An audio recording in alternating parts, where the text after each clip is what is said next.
The new UN Special Envoy for Africa's Great Lakes region, former Irish President Mary Robinson, arrived in Goma on Tuesday. Robinson, who assumed the Special Envoy role last month, is tasked with leading political efforts to bring an end to more than 2 decades of conflict in the region. She began her first trip to the region in the DR Congo capital, Kinshasa, and the week-long visit will also take her to Rwanda, Uganda, Burundi and South Africa, wrapping up with a visit to the African Union headquarters in Ethiopia's capital, Addis Ababa.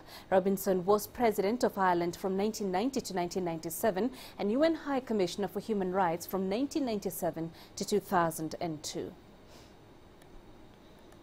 And to highlight more on what the UN Special Envoy visit to African countries means to the region, we're joined live by Jane Keo. She's in Goma in DR Congo. Jane, the UN Special Envoy has been there. What are the key issues that have emerged from that visit?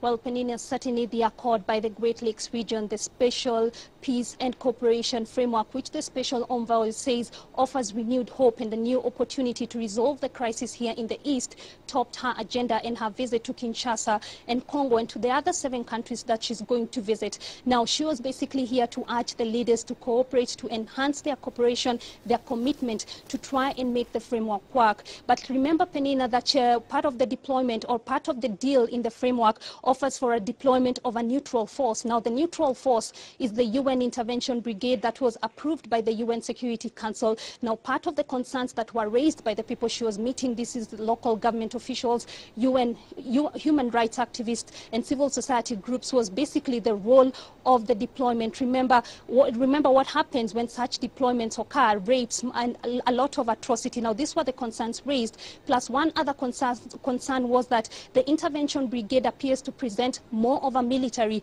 and not a political solution. Now, she did speak about that, but she said there's going to be a meeting in Addis Ababa to try and come out with a major plan on how to make the framework work. Penina? Jane, this is the first time Mary Robinson is visiting as a UN envoy, but she has been there before as human rights activist. Do people feel that she will make a big difference to the situation there?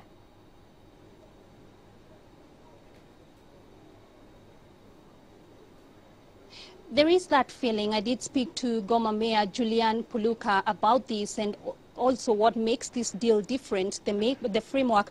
Remember, there's been other peace agreements that have not worked in the past, and he said she makes the difference, and that is her appointment makes the whole difference. It sort of shows the UN's commitment to try and resolve this crisis once and for all. He also talked about the 11 countries that have committed themselves to try and help the DRC and the entire region to bring to an end the atrocities and the violence that have crippled this part of the region. Now, also we noticed that when Mary Robinson was passing through the streets of Goma, she was also warmly welcomed by the residents. They were waving, they were cheering her on, and perhaps an indication that she has the support as she takes on this very difficult task. Penina? And Jane, finally, many atrocities have been committed in Goma over the years. How would you describe the healing process now there is relative calm there?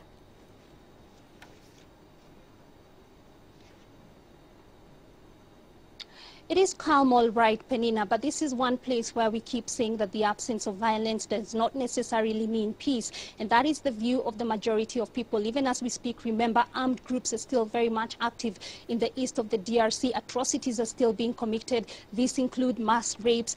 We've had cases of rapes even in the last 3 weeks where men and women are raped. And it's sort of imagined that rape, let me speak about rape, that rape is not necessarily a weapon of war. It appears to be a community issue here in the east of the DRC. But you get the sense of desperation and the poverty and the need when you get out of town. Well, comparing Goma to other towns in the east of the DRC, it's more developed. So when you get out of town, you get to see the desperation and the need where people are really suffering. When you get first-hand accounts of these people, what they have to go through armed rebellions and the armed rebels, the kind of violence, the kind of life they've had to suffer, also towing the line they're forced to tow by some of these people. You sort of get the feelings of what they're going through. So we can't say there's a major healing that is going on. It's an individual process, and you only get to hear that when you speak to individuals. But you can get a sense that it's a general thing that is going on, Penina, but I can't say it's one